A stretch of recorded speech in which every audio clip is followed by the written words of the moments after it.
Roused back in a more appropriate costume as we approach the heart of Meifiti.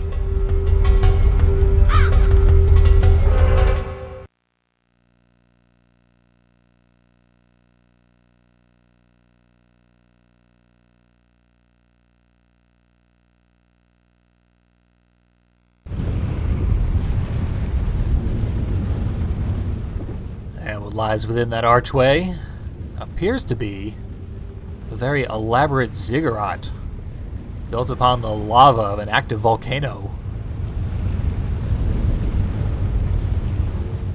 Must be through some dark sorcery that's even physically possible.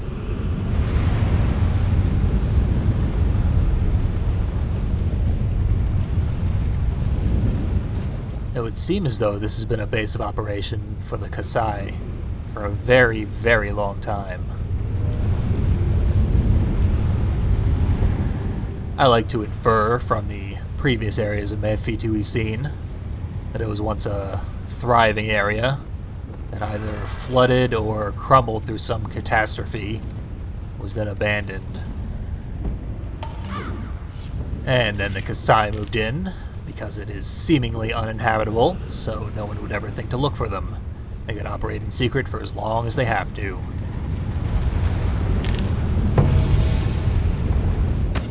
I always prefer storytelling by implication.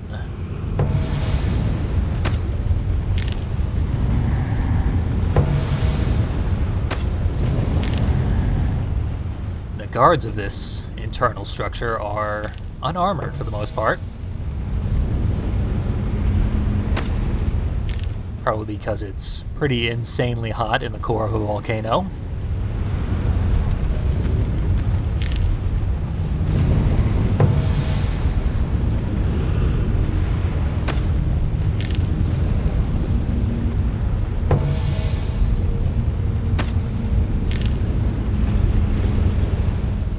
Makes this grandiose set piece actually quite easy compared to what we've just been through.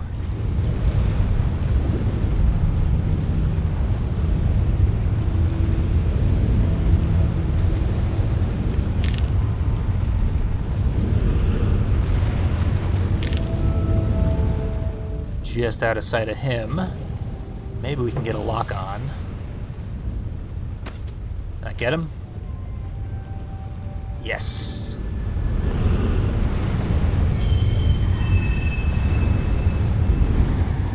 That might be most, if not all, of the unarmored opponents.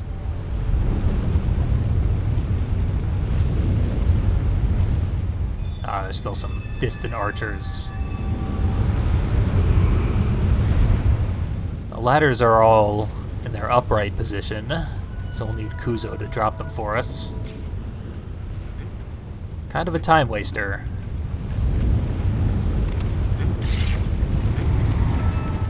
One of the guards is curious about something, but isn't acting on it. So it's none of my concern.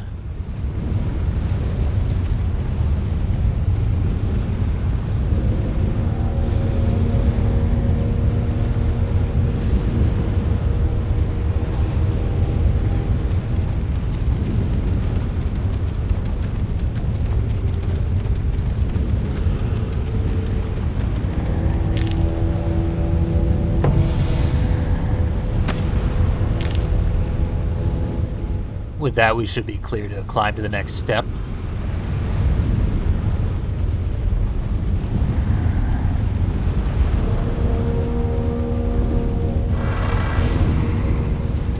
If we're fast enough, we might even be able to stealth kill that roaming armored guard.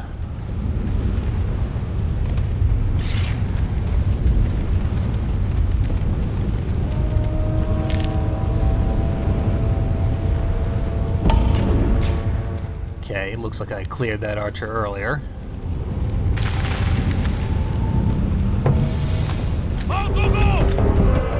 Ah, almost.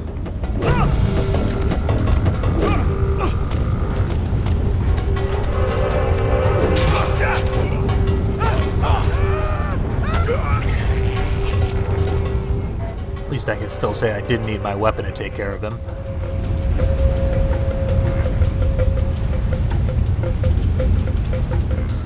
Still someone left on the bottom floor.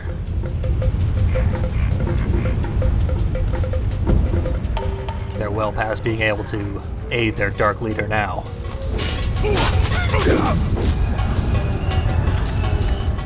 And of course, no point even attempting stealth.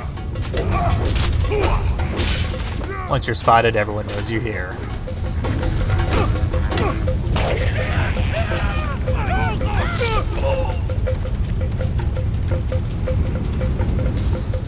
Of course, because of the structure itself, you're never in danger by more than 2 enemies or so at a time. Excluding archers, but they're all dead anyway.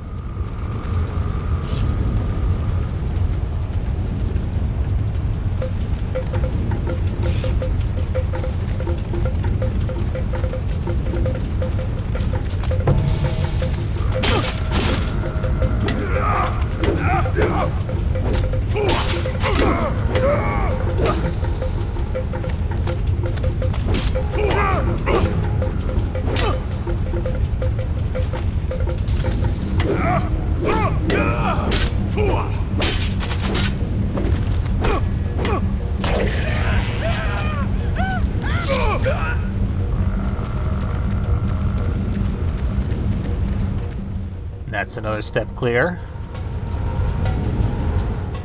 Rao can't see the red perch on his own for some reason, but Kuzo can.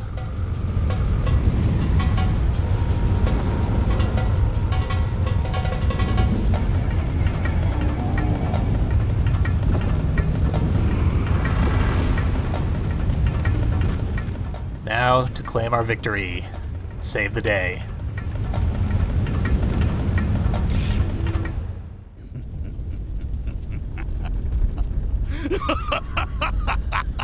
Fools! It was never your fate to save the boy. Now, all the skins are mine. Do you think they could hide the marks from me? I have known their whereabouts all along. Rao, you were all that stood in the way. In that, the Oracle was correct. You were the only one who could stop me. That's why I lured you here, to rescue this poor wretch. But he was already dead. He was just a decoy. You never knew that the real prize was always being guarded by you, Rao. Because you're here, the only thing standing between me and my destiny is a half-blind, one-handed old man. Barbarian, your destiny ends now! Rao has fought well, and for the side of good, but even with the Oracle's guidance, we can chalk up another failure and another lost Mark of Kree. And it seems this time, our failure has caused monsters to rise from the ground.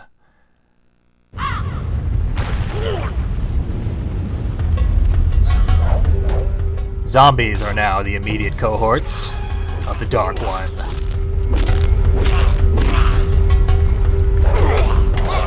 Apparently that's what completing the Mark of Kree allows its wielder.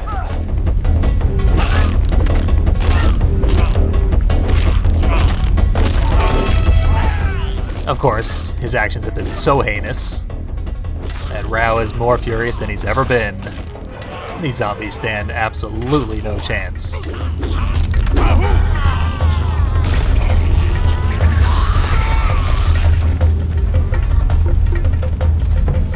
I quite like this turn of events.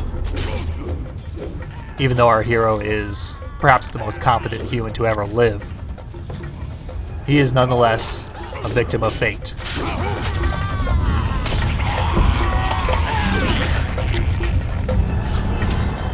Makes our opponent, who has very, very little screen time, still seem incredibly worthy of our ire.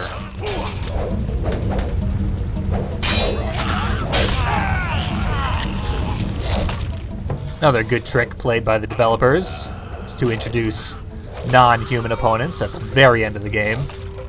They wanted to make all the enemies human because that's sort of what you do in low fantasy. It makes all the gruesome kills all the more impactful. Didn't want any lizard men or other Zelda common monsters wandering about. But then when zombies do show up, it's an actual living nightmare. Until you've slain them all.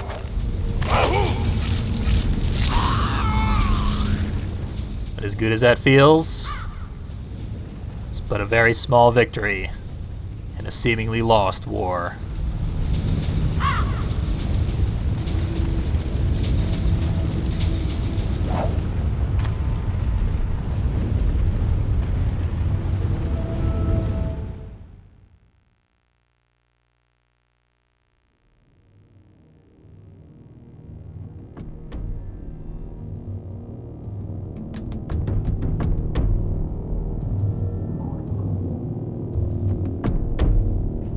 The boy was dead.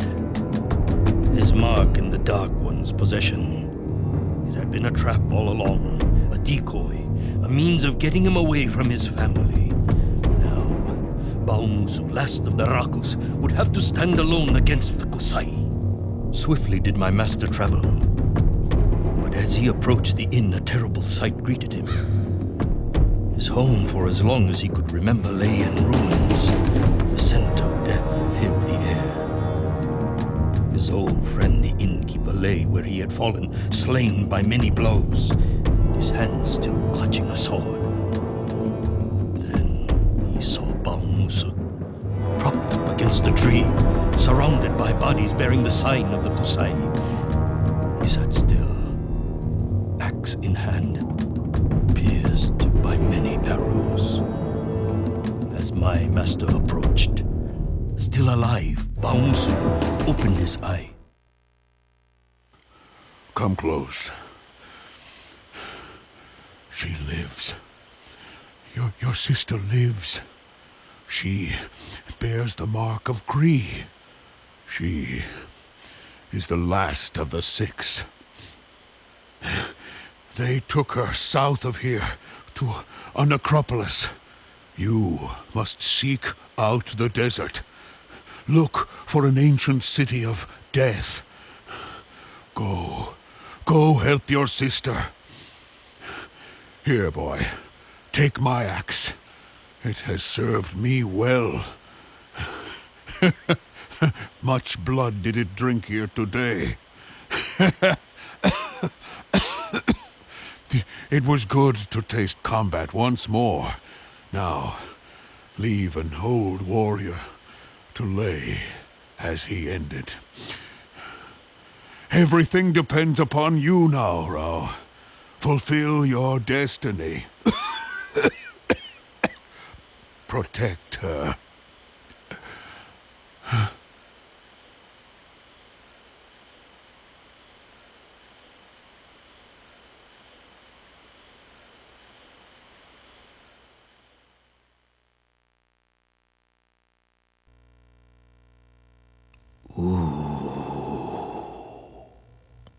Dark times.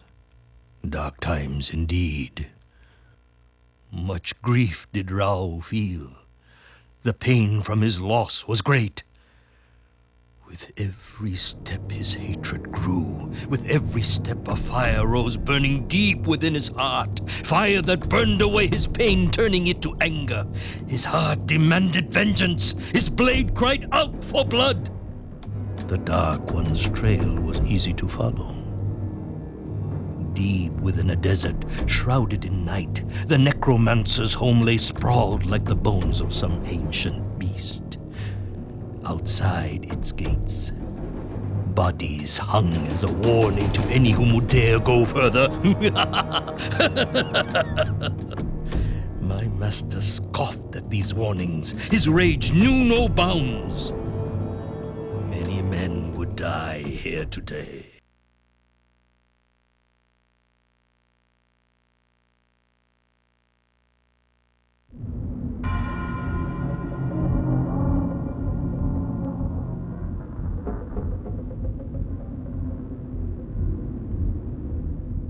At last, the Dark One has taken everything from Rao.